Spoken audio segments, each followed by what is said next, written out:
Welcome, fellow lushes. Come on in, pull up a bar stool, and enjoy some cocktails with Dimples and the Beard.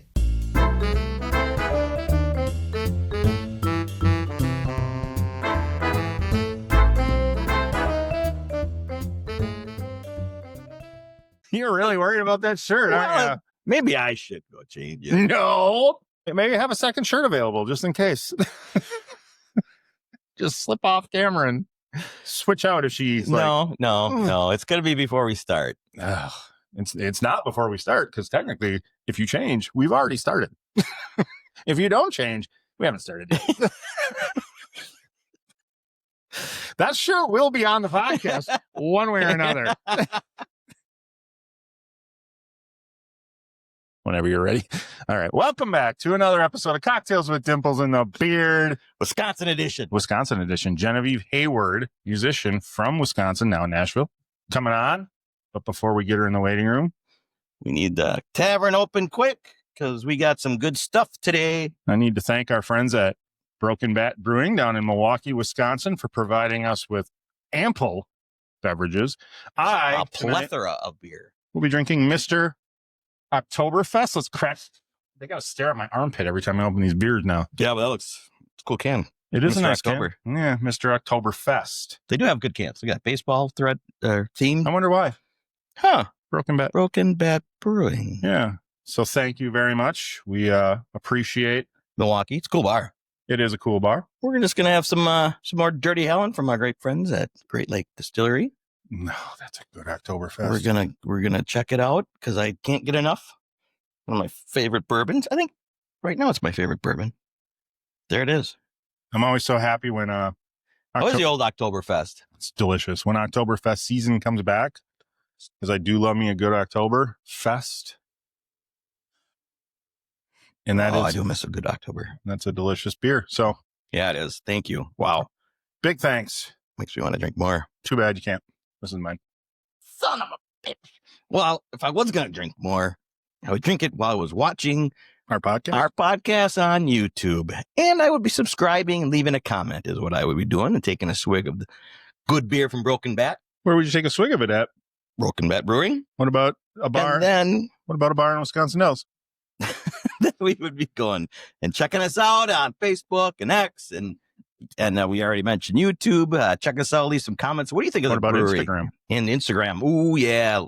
Tell us what you think of the beer. If you've had it, leave a comment. Tell us how it is. Till then, we better not keep a pretty lady waiting. It's fucking delicious. That's how it is. So without further ado, Genevieve Heyward. That was good. Awesome. Well, thank you for joining us, thanks, Genevieve Heyward. Well, worth the wait. Where are you coming from tonight? Because you're between Wisconsin and Nashville. Yeah, Are you I'm back in Nashville right now? Yeah. I was going to say you'll be back in our fair state here next weekend. this weekend, won't you? Next week. I'm gonna go up a couple days early to see. I'm really, really close with my mom and dad, so I'm gonna go see my mom and dad for a couple days, and then I'm gonna do my I just have a couple solo shows in Wisconsin. You guys are Wisconsin, right? We are. Yes. Yeah, that's where we came to know you at Mile of Music. We've seen you at Mile. We're big Mile of Music people. Been down there every year since I started, and I feel like you've been at just about every one of them. I actually took a couple years off because I'm really close with the guys that book it. Though I wasn't on bad terms or anything. I was just I feel like I need to take a break because I've probably done 8 Mile of Musics, which is kind of crazy. Yeah, this was the 12th year of it. So if you've done 8 of them, you're more than half. That's a good percentage. Yeah, how old were you when you did your first 16. One? Did your parents have to go with you to the bar what's funny is to play? I was staying at the Refuge. That was Corey Chisel's old. So I was there with my friend Jackson Mankowski. Mm-hmm. Do you guys know Jackson? No, okay. No, I don't think I've heard the name. Me and Jackson, he's the same age as me. So we were young and we stayed at the Refuge, but the Refuge was this old monastery, a bunch of musicians would stay. And then our moms would pick us up in the morning. We'd get to stay there, but we'd stay away from where the partying was happening because we were young. And then we'd my mom would, it's Wisconsin, so I could legally go into bars with my mom. So how'd you get hooked up with them the first time to play? I honestly think I used to work with this guy when I was younger named Patrick. He was kind of like a manager / mentor kind of. And I think he was the one that was in with the Mile of Music guys. And he's like, hey, you want to do this cool festival? And I was like, yeah. I rolled up, like, I was just like, hey, right? Genevieve Heyward's here. And everyone's like, who is the 12-year-old? So you have been playing since high school, even before Mile. What, your first time playing in a bar? Were you intimidated at all with all these drunk older people watching you? I think I'm a special breed where, like, the more uncomfortable I am, the better I do. Well, I kind of have always like kind of craved being uncomfortable, if that makes sense. So like when I was a kid, all I wanted to do was be in bars with the old drunk people. And like, honestly, I just wanted any environment to play music. I mean, I definitely had moments of like, this is weird, like that guy's being weird or whatever. But no, overall, I feel like I just wanted to play. If I was playing, I was like super happy. I was saying yes to everything, you know, when I was like 13, 14. I started off doing karaoke, so I was like 10. I loved it. Okay. What was your go-to karaoke? Like songs? Okay, I have like 4 really solid ones that immediately popped in my head. So Before He Cheats, Carrie Underwood. The Climb by Miley Cyrus. Love Will Keep Us Together by Captain and Tennille. And nice. Oh, At Last. I used to sing At Last. Those are my 4. Like every Friday, we go to this one karaoke bar, and I just those 4 songs every time. You were how old at this point? Probably like 10 or 11. You have been going for a long time. Wow, that's awesome. It's great to be from Wisconsin, isn't it? Yeah. And I would imagine, I mean, Wisconsin people are very welcoming for live music and oh hell yeah, Wisconsin form. People are. They just love getting drunk and like any excuse to get drunk. So if that means it's karaoke night, like I always say, like in Wisconsin, there's always something to celebrate, you know? So it's like Friday night karaoke, let's get hammered, you know, no matter what. So at what age did your voice change? Did it all? Because it seems you got the, a little raspy, a little deeper voice now, but has it always been that way? I got vocal damage at a really young age. So I got a polyp when I was like 13. I got diagnosed. So over years from belting out all that Alice karaoke Cooper and singing Helter Skelter and stuff. I'm not even kidding. Like the doctor was like, it's pretty rare to see a 13-year-old with this much damage. So my voice was actually raspier when I was younger. It was really, really, really hoarse. Like where I'd lose my voice every day after school. And my mom's like, all right, this isn't super normal. It was awful. So I actually had to go through like years and years and years of training and getting tubes shoved down my nose and going to speech therapy and re-talking. So my voice is actually like higher than when I was younger, but it's gone through a lot of changes. And yeah, this is probably the healthiest it's been because I take lessons and I take better care of it and don't smoke or vape or any. I used to like to do that when I was younger, but yeah. Well, you only smoke when you're in foreign countries. Is that what I read? That you like to buy a pack in foreign countries just to puff and see what it tastes like, or what? Oh, you just wait. You just wait. God. Yeah, I will. Because European cigarettes are typically less harsh. Like the cigarettes here are so intense. Okay. But no, I will. Like unless I'm on tour. If I'm on tour, I won't. But like when I was there last time, I wasn't on tour. I was just. And honestly, if I get a little drunk, I'll take like a couple puffs off my friend's cigarette or something. But if I have a show within that week, I won't. Look at her like defending herself. You can do whatever you want. Look, I hope my mom's not watching. My mom. She knows. She's seen me. Like she's caught me before. I'd be like out at the bar, and I'm like, oh, and she's like, Genevieve, and I'm like, oh, that's not what it looks like. Right. Exactly. It never is what it looks like, exactly. Right? Also, when you're in Amsterdam, you're just for so fun? My best friend Sophia lives out there, and I actually met her. Wow. I met her because we look alike. So this other artist from Holland saw me at a bar and thought I was her. And it was really weird, like, because I was like, oh, hey, I'm Genevieve. And she's like, are you sure you're not Sophia? And then Sophia came to Nashville and we like hit it off really deep and like we're like sisters. It's crazy and we look really similar. So I actually thought you were sisters when I was first strolling everyone around. is like, everyone's like, I didn't know you had a sister, and I'm like, I don't, but I do, but I don't, but I do. You know, when we write, we write really great together, and we want to do like a project called Star Sister. She's working on getting her visa right now, but I was just there visiting her and her family, and we did some writing over there, but no shows or anything. Have you ever played over there? No, well, I've done, I've played in Europe a handful of times. I did the UK last spring. I've toured Norway and Sweden before, and then I think that's it. I've gone like to France just for fun and stuff, but I'd love to get back over there.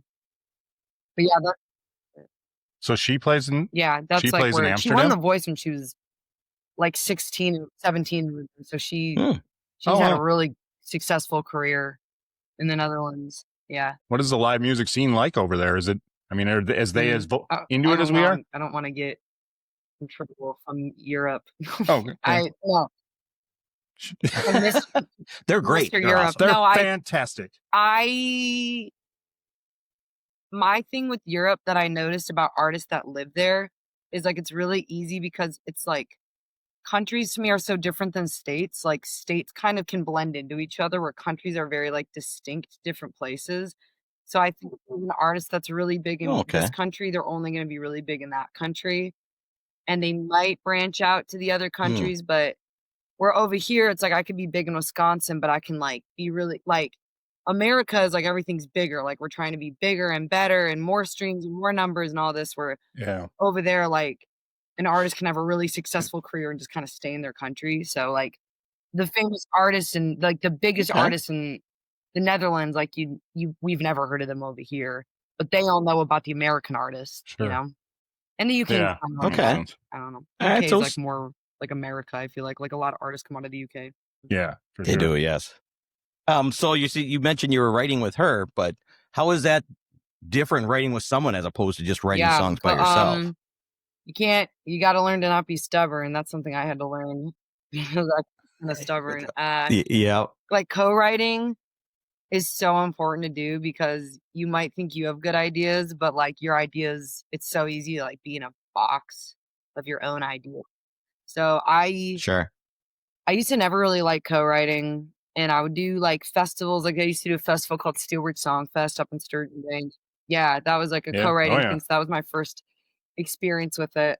But I think the difference of like Nashville co-writing is people, there's a lot of people, like sometimes I don't like to write where it's like, oh, write outside of the box, like write something you wouldn't normally write. Cause sometimes I'm like, I want to write something though that I want to like play with my band.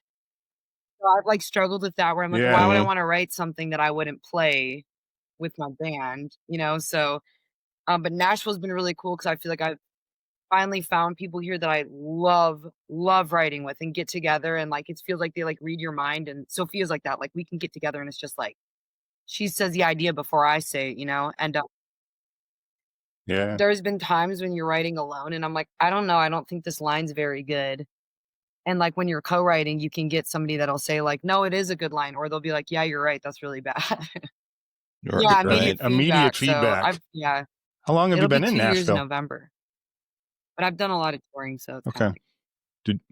Did you move down there for a specific reason? Were you going down there to like, you're putting an album together, or did you wanted to head to the music scene down there? For sure. I mean, and I have my producer lives down here that I worked with for this record coming out. And it was definitely the music scene. I was coming down here like every other month where I was like, okay, I'm like spending and every time I would leave, I'm just like, like I don't want to leave. And then finally I'm like, I just need to get out of Wisconsin. I can always come back. So the community here is crazy. Like it's like nothing I've ever seen before. Everyone's an artist. Like you could be at a bar and I don't know. It's like great. And sometimes it's annoying because it's like, man, I just don't want to think about music right now. I don't want to talk about music. And then you go out to a bar and you meet someone and all you do is talk shop. And it's like, I want to talk about music tonight. Well, that's good. Yeah, that's a good point. What do you do to get away from it all? Do you have some offshoot dive bars that you can go to that you don't run into artists? I'm not even kidding. I have to leave every couple months or else I get a little crazy. I don't. Yeah. That's where visiting family helps. Having friends that aren't artists as well helps. Like people that like, they're just like, how was your tour? And it's like, good. And they're like, okay, cool. Let's talk about like something else. You know what I mean? Like, how was your tour? How did you break into that market? How many tickets did you sell? Like, oh, and how was that show? I don't want to sound cynical though. Cause I love, that's like a huge thing I love about Nashville is like, you feel so related, but sometimes, you're like, I don't want to talk shop. Yeah. You get the best of both worlds. You get to come home and put it away for a little while and then go back and get the creative juices flowing again. Yeah, and I write my best songs in Wisconsin. Yeah. Oh, really? Yeah. Oh, we got that. All right. I like that. So in Nashville, where do you do more? When we were down there for a weekend, people would just walk around and stuff, but how do you hook up with places to play with so many artists? Yeah, it's a competitive town, and I feel like I'm lucky in the sense that I feel like I've been booking and touring for a while. So getting down here, like everyone's pretty professional. So it's like, oh damn, these people really know what they're doing. But I'm lucky. So when I got down here, I submitted. Do you guys know Lightning 100? The station. Lightning is like the big big indie radio station. So I submitted for this thing called Music City Mayhem. It's like big battle of the bands. Yeah, sure. Like in town, like all these local Nashville artists. So like within 4 months of living in Nashville, we made it really, really far in that competition. And then we got to play at 3rd and Lindsley, and it was like this really cool thing. And we got a lot of airtime. And I feel like from that, I met so many, like it was so easy. Not easy, but just to be like, oh, I was one of the bands in Lightning 100, because then venues are like, oh, cool, you're legit or whatever. Or meeting people and having those people be like, do you want to hop on this bill? So I feel like I haven't really struggled with getting booked down here just because I was able to do that competition. It really, really like helped me like get into the scene really quick. That's awesome. Just a little cred, and hey, when you're good, right? Hey.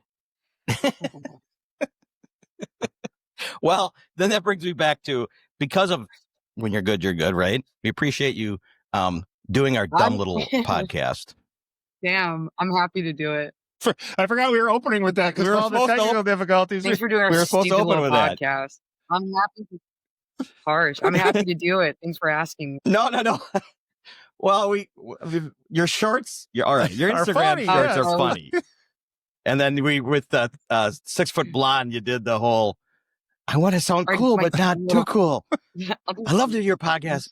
You dumb little show. No.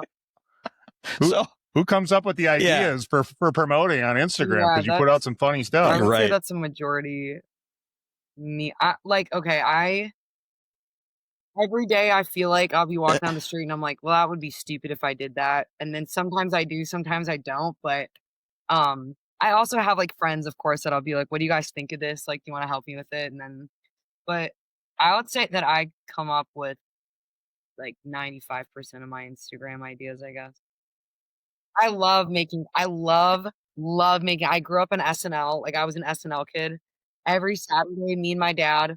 Okay. Like I didn't go out on Saturday nights because I was watching SNL with my dad. And I feel like I love bits and skits and like stupid memes. Like I love jokes that people are like, I don't get it. And it's like, yeah, you're stupid. It's funny. You know what I mean?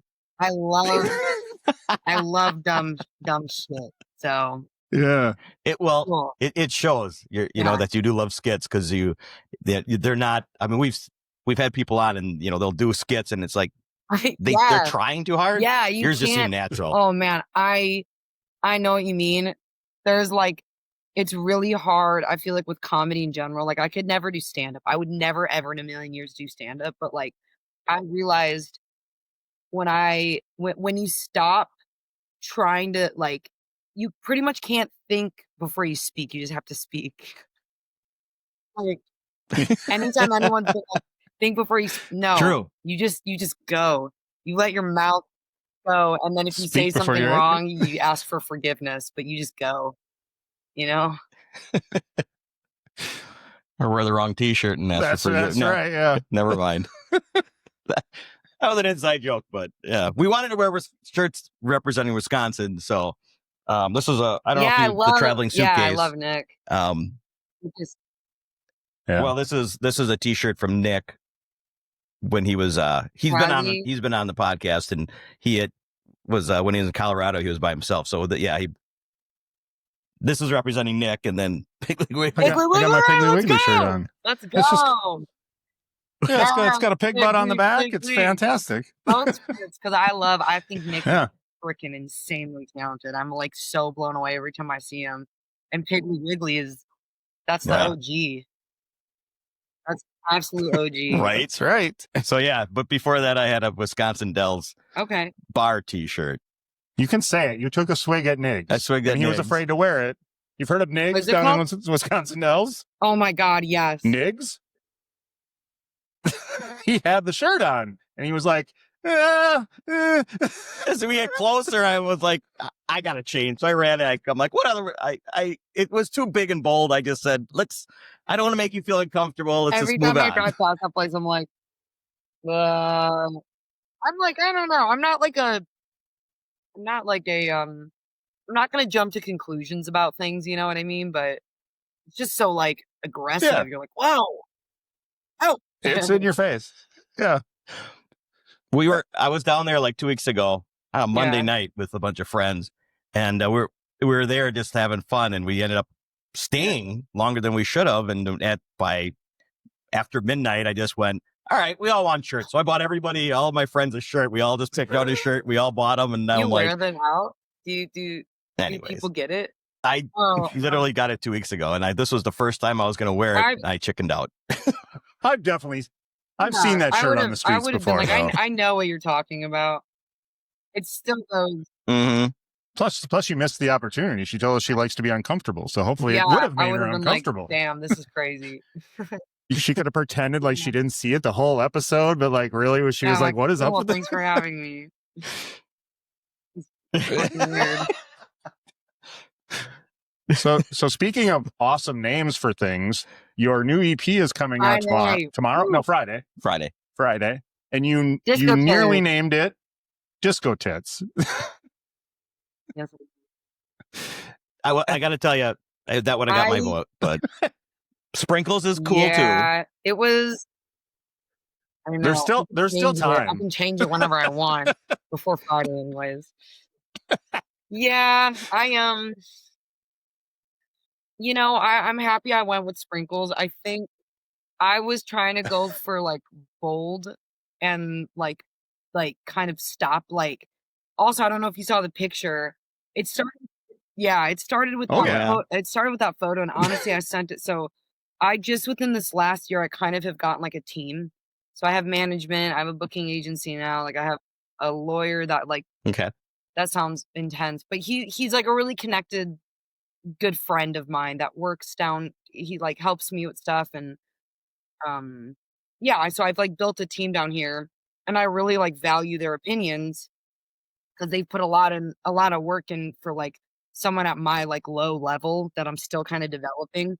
And so I do really take their feedback. And when I kind of was like, all right, hear me out, Disco Tits, and they were all just like, what? And I was like, no, hear me out. And I sent them the photo, and they were just like you could tell like uncomfortable looking at it, like and then one of them sent me a really genuine text that they're like, hey, I like get where you're coming from, but we got to kind of ease our way into stuff like that because I'm not quite there yet. Theoretically I can do whatever I want. I do take people's advice though. So I was like, all right, we'll like ease into it, but I sell it on posters now. So I still sell it on posters and like, I see that. Eventually I want to make like a sticker with it. Cause it is like, you are just like, whoa, boobs, It's kind of iconic, like the Janet Jackson Rolling Stone cover is the first thing that I thinking, like, imagine if you were in a record shop and you're like flipping through records. If you saw a giant pink, like topless lady, you'd be like, whoa, like what is this? Yep. So that's kind of where my mind was, but I still And you're talking to a guy that loves record album covers, grew up on record album covers. So I would have loved that. I would have probably bought it not knowing who you were just because of the cover. Yeah. Yeah. I know. I got very mixed feedback from people. And if I get vinyl made, I can still put it on the inside of it or something. I can still use it. It's just like, that picture could be the center of the album, so it just spins around as the album's playing. That's not a bad idea. So yeah. So when we do plan on, we want to come see you for sure, and then we definitely want to get that poster signed by you so we can put it in the studio. I think I see like right up there. It's a little blurry, but I think I see like there's some ladies back there. Who's on your wall? We've had some Playboy Playmates on. So cool. So yeah, that's it. Yeah. And then Nicholas is down there. Yeah, so actually that's a Nicholas's poster that he signed for us. Yeah. And then and behind me is Raylan Nelson, who's Willie Nelson's granddaughter. We've had her on the podcast and seen her a couple times as well. So it's so cool. My poster, I based it off of an old Playboy cover. So that's it looked good up there.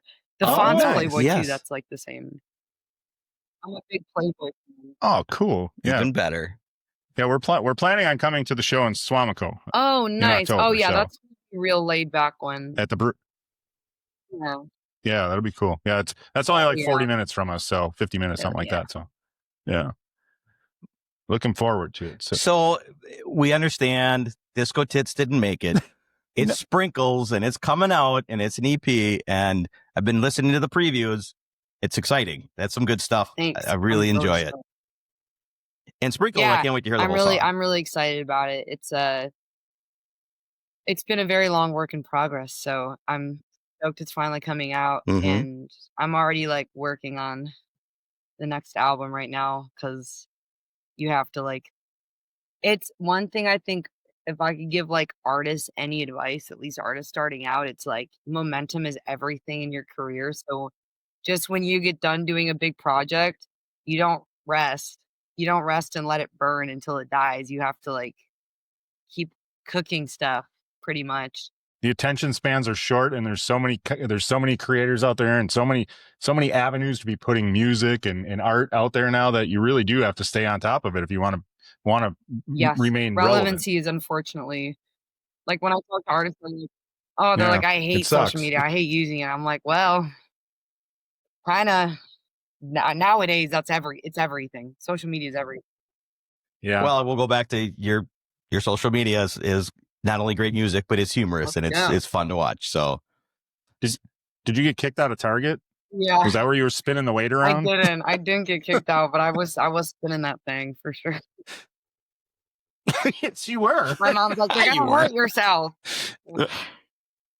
Leave me alone, Tim. Just random things like that are fun to watch. So, but on the EP, so what song was you named the album Sprinkles? Was that meant something to you, that song, or how come the album was named that? I think so. Sprinkles was my favorite song that I had done, and I actually co-wrote that with some really awesome writers down here in Nashville. So I recorded it at the only song that wasn't recorded in the same studio, but I recorded it at Dark Horse, which is, Dark Horse? Oh, sure. Okay, cool. Yeah, they did an artist development thing with me, so I was able to talk to the classes, and they set me up with a writing week, and then they gave me studio time, and it was all for nothing. It was just kind of like a development thing. It was really, really cool. And I wrote Sprinkles there, and I just remember when we were writing, and I was like, well, it's just the sprinkles on the shit sundae, and everyone in the room was like, and I was like, what? And they're like, so that's can't put sprinkles on a shit situation. It's I feel like that line is very relevant to life. And I don't know. I just thought when we were going between Disco Tits, I'm like, what if it's a title track, The sprinkle. Yeah. Well, and I think we all can relate to that. Sprinkles on a shit situation. We've all had shit situations, and we want to put sprinkles on it, but don't try to doesn't always work. Sugarcoat stuff, literally. Yeah. And it's been easy with like promotion because I just made like I literally just right before the call I just posted like a video of me eating sprinkles with like I don't know like rating sprinkles. It's stupid. But well, it's not. I'm sure it's fantastic, and we'll be checking it out. I've already watched it. I did not realize it was that quick. I watched it and was going to ask you about why? Was this the one I just posted before I came on? Well, yeah. With the, I mean, you did tomatoes, you did dates, you did onions. That one is from like, okay, it's in the same realm. So like, I made that one I don't remember when I made that one, but I made that one a while ago where I was like putting sprinkles on foods that you just like wouldn't put sprinkles on, and it was disgusting. And I did like an onion and like pickles and stuff. Big awful or dates. So and then this one I just posted like literally right before I called you guys. It's actually good. It's like I'm like rating sprinkles, like different varieties of sprinkles. So I went to Kroger and I bought like chocolate sprinkles and the cinnamon ones and like the different ones, and then I like played a song that's not released yet behind it while I was like eating them. Yeah. Nice. Okay. Nice. So do you have a favorite sprinkle at this point? I would say I hate them. I'm sick of them. I don't want to eat them anymore. They're awful. We won't clip that for part of the promotion. You guys only post me. I'm like, I fucking hate sprinkles. That's the name of the episode at this point. He's a phony, liar. You're just sick of them. Clickbait. We need clickbait. Everyone really cares about what my opinion is on sprinkles, so for sure. Well, I really like the chocolate sprinkles. Those actually are like bearable. Those are pretty good. Well, go back to the food one. When I saw that, I'm like, my daughters love sprinkles, and they would put them on anything like you're about to do until I saw the whole thing. And they would, but yeah, on a date. That one you spit out. That one was gross. It was so gross. Oh my god. That was the worst one. Well, okay, but the thing is with that, you guys know what like mukbangs are? A mukbang? People eating. Those are so popular right now. Like everyone's taking videos of them eating food. So I kind of was like, okay, this is like trending now. So maybe I could like, I don't know. I'm happy I made that video, but yeah, that was pretty disgusting. Pretty nasty. Well, I remember you spitting out dates. Everything else, just the dates. Freaking sucked it up and manned up and ate it. She ate it, and that's weird to me because I would think like the dates are at least like they have a sweetness to them. I was like, this one's gonna be the good one, and it was the texture of the date with like the kind of integrating like sprinkle, like the sugar. It was just like all like mushing together. I was like, it's so gross. I can't talk about it. Well, everybody go watch it. It's funny because she does turkey meat. She does tomatoes and onion, corn on the cob, pickles, chips and salsa. The corn on the cob threw me when you did that. That was hilarious. Really the corn on the cob. She did a whole roll. That doesn't sound like it'd be bad. The kimchi is really bad too, like fermented cabbage and sprinkles. Kimchi. I mean, I think kimchi's disgusting to begin with. So I like it usually, but not anymore. Can't eat any of that. It ruined it. Not anymore. Well, go watch it. It's hilarious. And now I want to watch your sprinkle review though, because that one I didn't catch. Do you wash all the sprinkles down with Carlos Rossi red jug wine? There we go. It's a lot of words to say all at once. I always mess that up on stage. I'm always like, Carlo wrote, you see. No, I stopped drinking that when I turned 21. Fair enough. Yeah. That went the way of Mad Dog and Boone's Farm. Once I turned 21, I didn't have to like sneak it. Like, so it was my dad. So like, I mean, my parents were never super strict with me with like drinking. Like once I kind of graduated high school and then I was like touring, I was drinking all the time. Like it wasn't like I was in bars. I was like friends and dating much older people. Like I was always around alcohol. My mom's like, okay, well, we're not, just because you're 18, we're not going to treat you. She's like, we know you're doing it when you're not home. So have a beer with, because I was never like a heavy drinker or anything. But I mean, eventually when I got a little older, I started to. But like, I would have like a beer with my dad or like drink his wine. But then there'd be some nights where I was like, my parents were in bed and I was like listening to Lana Del Rey, and I was like, you know what, this is just going down. It's so good. And I would drink so much of that wine. I had boys come over and we drink the wine together. And that's how songs get written. Were you also listening to Fiona Apple? Because I see you consider Fiona to be one of your favorites, is what I think I saw. I love her. Apple. Yeah. I saw her live once, and I was like the only guy in the crowd. I believe it. Yep. Yeah, it was me and a bunch of lesbians. Yeah. It was great. That makes a lot of sense. Yeah, but it was a great show. I feel like everything about her that's attractive is like not in the male gaze. It's kind of like attractive in a weird, like raw, disgusting, like my emotions just spilling out. Yeah, no, Fiona Apple. I don't listen to her as much as I used to, but she was a huge inspiration on me when I was like in high school. That one title, the really long, album with the really, I don't even, it's like the idler wheel is longer than whipping cords and ropes or something. Yeah, it's a 1,000-word title. Right. I just gotta say, so good though. Every man I know finds the Criminal video to be very sexy. Like that's hot to dudes like too. What kind of was her break? You know what I mean? Like I always said that, because when I first started writing, the thing I admired so much about her was how weird her songs were and how like they didn't have a structure or rules, or like the lyrics were weird and there wasn't, So I was like, okay, I just need to write my Criminal and then you can write whatever you want. That's kind of what she did. She kind of had, even though Criminal's still kind of a funky song, but that was her like pop song, I guess. Have your taste and influences changed since back then? I was thinking about that. Like, I feel like right now, like I have my OG ones like Stevie Nicks and Amy Winehouse and Fiona Apple and like just kind of like I feel like those are like so obvious. But they're still great. They're obvious for a reason. Right. Yeah. And like, but I get where you're going. Bowie, Elton John, like all those guys, the Beatles. But like, as of right now, like who I'm listening to, there's an artist named Samia who I'm like obsessed with. I don't know, a lot of people haven't heard of her, but there's another artist called Blonde Shell who is absolutely badass female rock, like so cool. So there's like a lot of more, I guess you could call it underground stuff I listen to. Obviously I love like Lola Young. She's a badass. Okay, Mannequin Pussy. Have you guys ever heard Mannequin Pussy?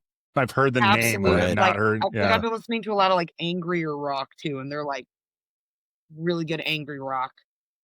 So yeah, I not like a lot of obvious stuff, I guess. That sounds kind of douchey. I don't listen to like stuff you guys would know of. I'm an artist. You guys wouldn't get it. You wouldn't we don't. Yeah. Yeah, we tell people that don't do podcasts, they don't get it either. You wouldn't understand. Don't worry about it. Clairo, I guess that's an obvious one. Clairo, I really like. Yeah. Those are my. When you're in town for a Mile of Music, do you find yourself going out and watching other bands? That's a good question. Thank you. That's why we do this. Wow. you wouldn't get it. We're podcast. We have. I actually, so when I'm playing a lot, I typically don't actually go see other bands because I don't like talking over music.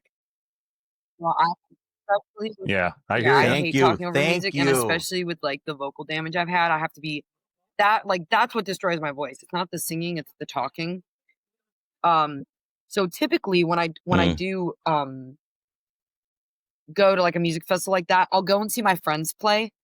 And but Mile of Music is like one of the few places where people like genuinely recognize you.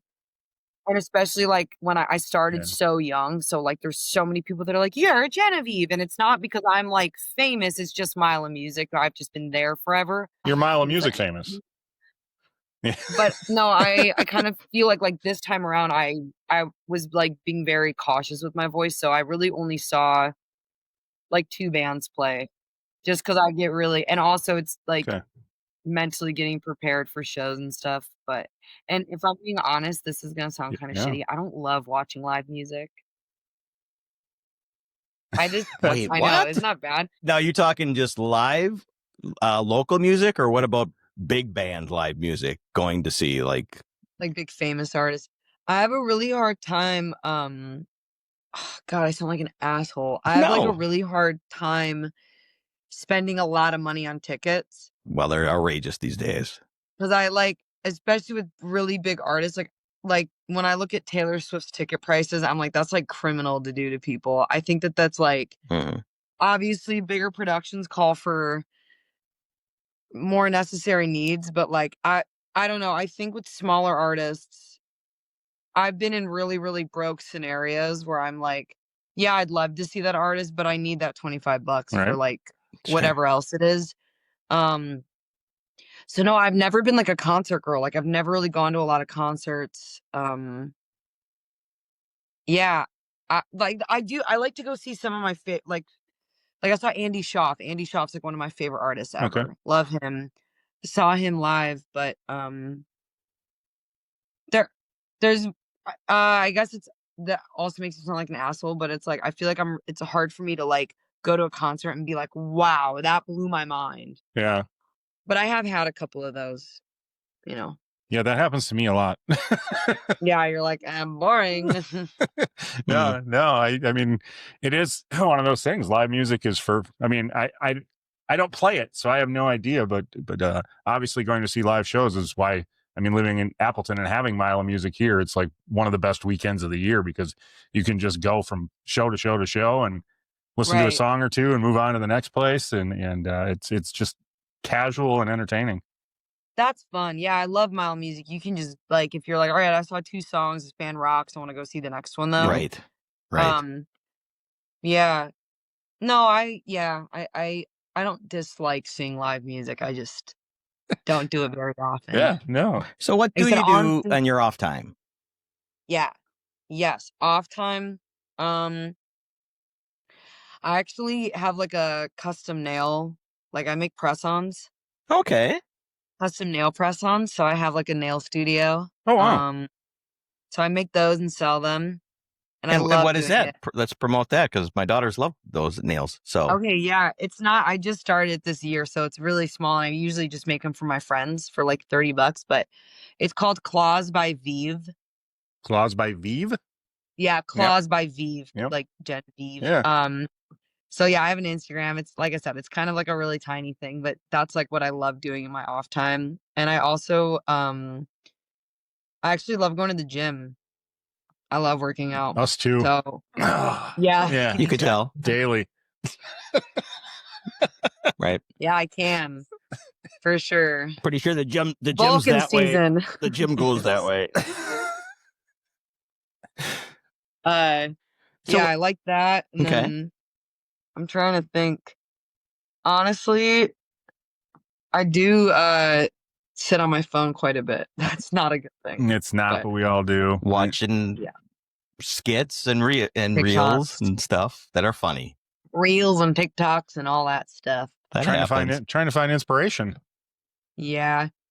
I like to, I don't know, I don't have like a ton of free time. So when I do, I like sometimes just want to not think about anything and like check out. But I really love, I also love my friends so much. Like I spend a lot of time with my friends too. So yeah, and I got some good people. So when you do have your writing and you're ready to, what is your kind of process? I'm assume you kind of jot things down as you go, but then how do you sit down and be like, this is going to be the song. I need songs. Like you said before, I need to keep going. So how do you process a song? Usually it's about how I'm feeling in the moment. Sometimes I can take like other people's feelings, but typically like writing process is I sit down, I get like, I've been doing this thing lately where I'll write to like a drum loop, like a drum beat, which has been really fun. I love doing that because it feels like you're playing with the band a little bit. So I'll do that sometimes. Or what I was doing this summer, I had 2 weeks where I would wake up in the morning. I was on Washington Island because my parents have a cabin up there. So I spent a couple weeks up there in Door County. Yeah. So fun. Yeah. And I would wake up, I'd pick an album every day. So I'd pick one album that I had to listen to front to back with like no interruptions. And then I would do this like staircase, this like lookout tower. So I would do that just up and down to get my exercise in.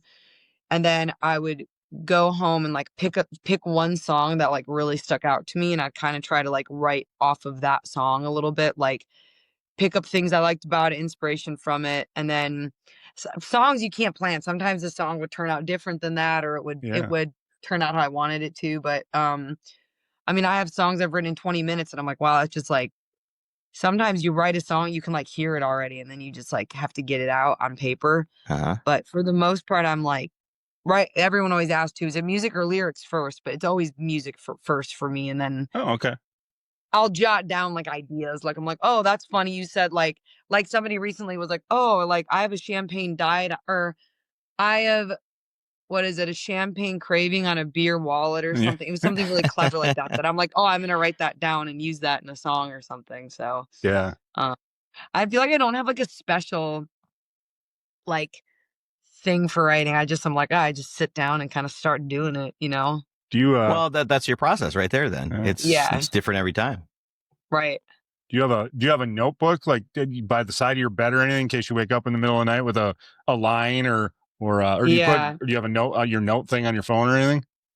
See, I really wish I was like writing everything down because it's so much more authentic. But every time I do that, I like lose the lyrics, or I don't bring them with to the gig, or like whatever it is. So I do just use the notes in my phone. Sure. Yeah. I mean, I have notebooks though, and I have like a million of them, and then I keep buying new ones because I'm like, oh, if I like, I have this thing where I'm like, I can't use a dirty notebook. So I think a dirty notebook is like a notebook that just has notes in it.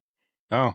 And then sometimes I get this weird hankering of like, I'm like, I need to start from scratch. I just need a fresh notebook. Okay. What's is so stupid because it's like a notebook is a notebook. So I have so many and they're like scattered. And like the other day I was playing a gig and I had a set list written in one of the notebooks. And on the next page was this like brutal diary entry. And I was like, why am I just like in public, like on stage? I'm like, and then somebody asked for the set list at the end of the show and you had to give it to them. They're like, what is on the back? It's like life is really hard right now. Like I'm ugly and fat, and it's just like, sorry, take that back. I want that one back. Do you find yourself writing on stage? You said sometimes like forgetting lyrics on stage. Like when you're first putting a song together, do you find yourself changing lyrics when you're playing it live? Oh yeah, totally. Yeah, totally. I've done that because I love playing. I love playing solo. Like I love playing with my band, but I also love playing solo. And the thing I like about playing solo is like I don't really get nervous anymore. Like I've actually never been like a nervous person on stage. Yeah. Like I said, I like being apparently I like being uncomfortable. Right. And like I love messing around on stage and seeing what sticks and what doesn't. Cause sometimes like the sound is just right and your chops are up, you're warmed up and like it's just kind of flowing out. So I've definitely changed lyrics. If I'm like, oh, wait, that one sounded better like that, you know? Because I would have never come up with that alone if I was just playing it. Because I don't just sit and play my songs in my room alone. Okay. You know, I'm usually like writing new songs. Okay, well that's cool. And I think that's where we were talking about some other artists that way too. About that's the people that love live music. That's the shit they love to see. When like I know your song, and then all of a sudden I'm playing, listening along, and I'm like, well, that's not normal. Or even a mess up is still, I think, cool when you're out live. So I hear you. You know, you keep saying you're not uncomfortable. So when you mess up, do you just keep going with it, or do you kind of stop and say, "Hey, I'm going to start over"? Yeah, I've definitely stopped and started over before. Okay.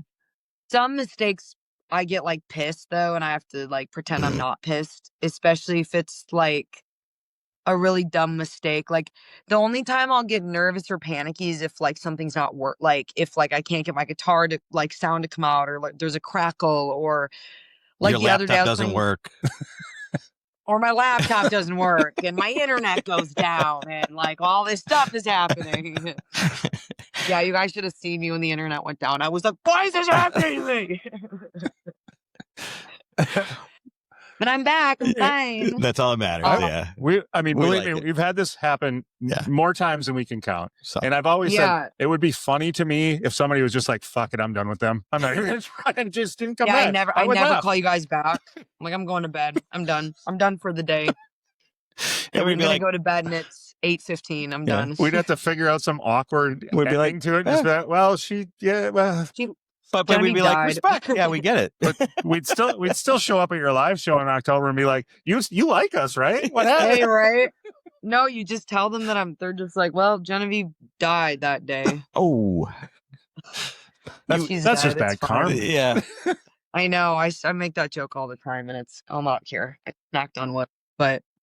So when you were younger, from what I see, you play guitar and keyboard. Is there other instruments you play other than that? And was it easy to you to learn? Yeah, no, those are my two. I tried to pick up other instruments, but I'm not focused enough. Like my parents had to get me involved at a young age because now I'm just like a broken, unorganized mess. So learning new stuff is difficult.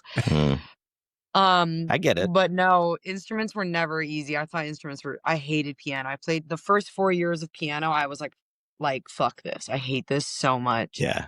And then eventually it's like a language. You just start getting it. And I still to this day, I want to be a better guitar player. My guitar player currently is like, dude, we're going to work on some stuff. You're going to start soloing. And I'm like, I can't do it. But with all your solo shows, you kind of, you have to. Yeah, no, I'm like, I can get by. I would just love to like shred. Yeah. I would just shred the stage. Like, you know.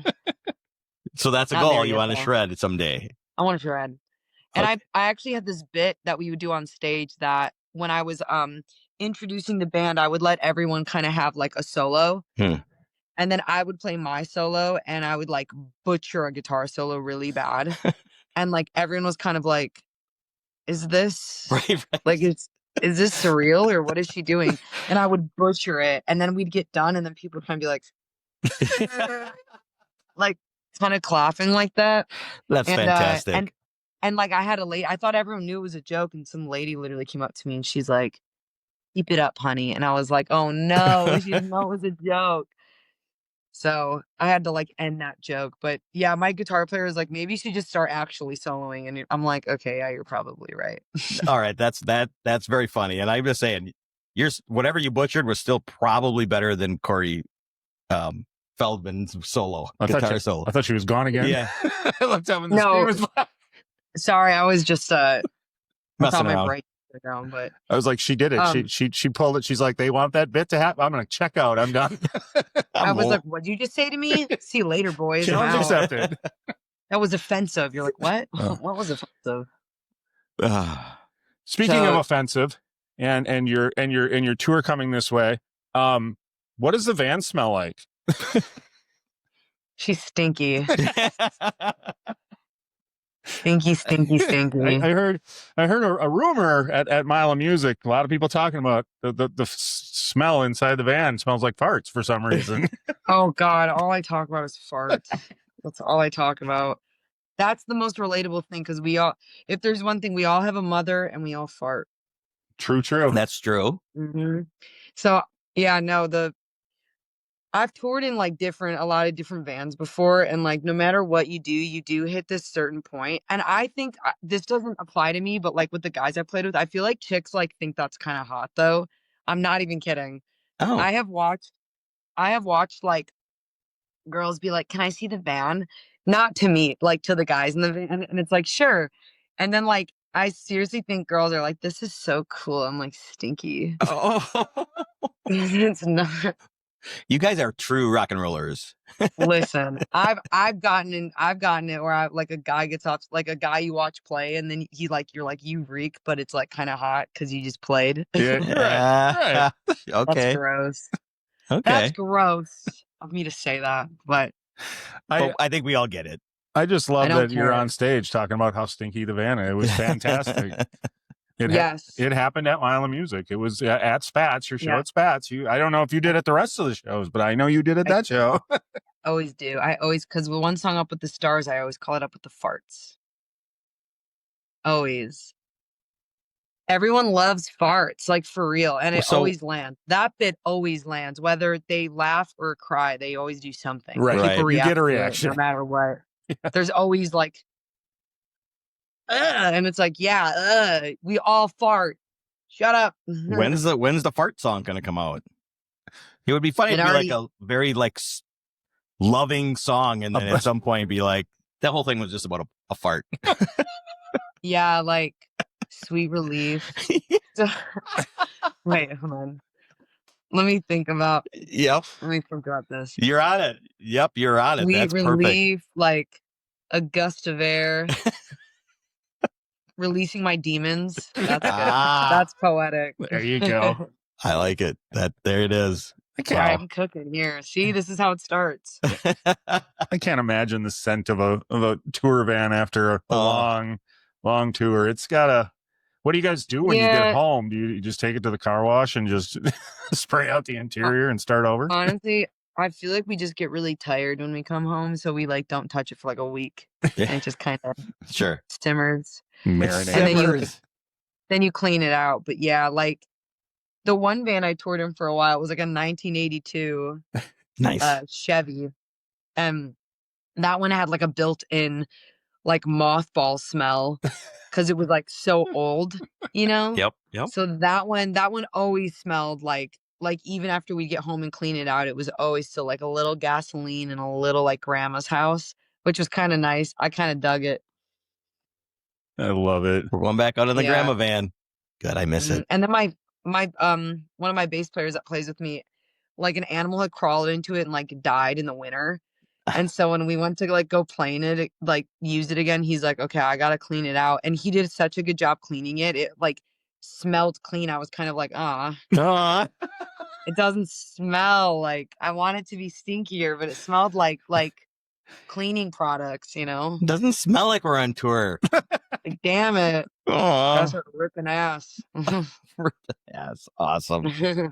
Well, as much as we love talking about farts, which we all do. Yeah. But I want to bring up your EP coming out September 5th. It's out when this is coming out. It's out. Go check it out on Spotify. I mean, I'm not trying to cut you off. I want to bring back to that album because I'm excited to hear it all. And obviously you're excited to release it to everybody. And then you're just out touring, promoting it right now, right? Yeah, right now, this fall is not too crazy with touring. So I have some solo shows. I'm actually slacking. I need to like post about these, but I have some solo shows next week, and then after that, we are keeping you up past your bedtime. No, I'll get my second win, and then I'll be up till 2. But yeah, I'll do some solo shows, and then there's like a handful of band shows. October is like kind of light with shows. November we have a little bit more. I also have some other exciting things coming up that I can't really talk about yet. But so there's like mention. Yeah, it's really good, the thing that it is. So if somebody wants to know when that does happen, where's the best place to find out the exciting news? Probably on social media. My social media. I'll post about it when I like get the green light to post. But so there's some like cool stuff happening. So I will be busy. And I also do want to start I just signed with like a booking agency. So I'm kind of in like an in-between process of what that looks like going forward. But there's like a lot of stuff in motion right now. Like that's the thing I don't think people realize. Some people don't realize with artists is like, just because you don't see like a bunch of tour dates doesn't mean that there's not like almost more work being put into it underneath all of it, you know. So busy for sure, a busy fall. Yeah. Well, good. And we'll be seeing, like I said, I want to make sure we get this episode out right before your dates here in Wisconsin in early October. Cool. So yeah, you're playing at Station 1 Brewing in Schwamico on October 3rd, and I believe you're somewhere the night before in West Bend, maybe. Yeah. I'm at the Bend Theater the night before. Yep. Cool. Have you played there before? Yeah, I played there. It's like one of my favorite venues. Yeah, I've never been there, but I hear about it. I heard it's nice. Cool venue. Yeah, I really like that. It's so they've done like the most killer job of making like it's like a cool theater. Like they have a lot of cool indie bands that come through, and it's probably some of the best sound I've had at a show. Like that was when I played there the first time, I was like, wow, it sounds insane. And like, it sounds so good. Awesome. And the crew there is awesome. I love the Ben Theater. So yeah, I've played there a good handful of times. Cool. So go check her out there and right. And I would like you to spit it out. Well, I'm trying to, to find you on social media. Where's the best place to find you on social media to look it up? Oh, yes. Instagram. Follow me on Instagram. My handle is at Jen Heyward, GenHeyward.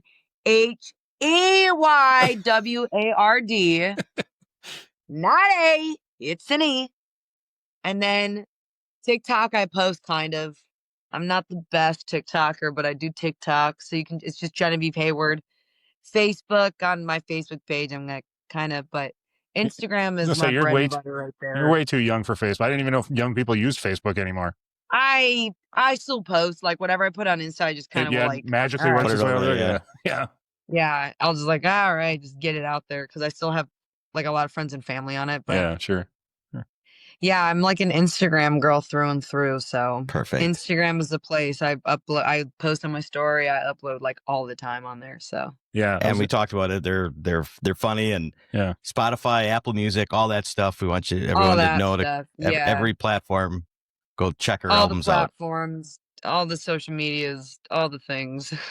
Awesome. Well, thank you very much, and we'll see you soon. And yes, can't wait to see you live and hang out a little bit. So thank you. I know this is kind of like backwards, but what are your actual first names? Because I know it's the dimples in the beard. Yeah. I'm Dean. Kevin. Okay, Dean. Kevin. And Kevin. Okay. Yeah. Nice to meet you guys. Yeah, it's like we did that backwards. It's funny. That's all right. We've met people and I've had to tell them, nobody actually calls me the beard. It's not even like a nickname. Right, it's not we were on a plane one time and a flight attendant was look, here comes Dimples in the beard. So when we went to do this thing, we're like, yeah, that's perfect. So is that funny? I love that. Dimples in the beard. That's so funny. Yeah, it works. That's great. Randomly, she just threw it at us. It was hilarious. Yeah. It's not like nicknames for either one of us. Neither one of us actually go by that. That's actually kind of funny. You'd think it would catch on though, right?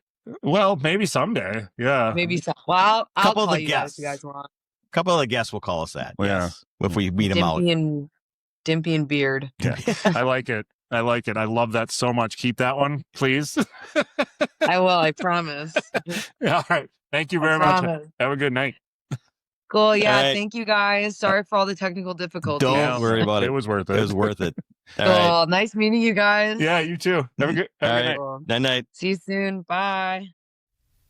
Thank you for listening. The tavern is closed for now, but we'd love to have you back for more fun next time. Seriously though, get your asses out of here.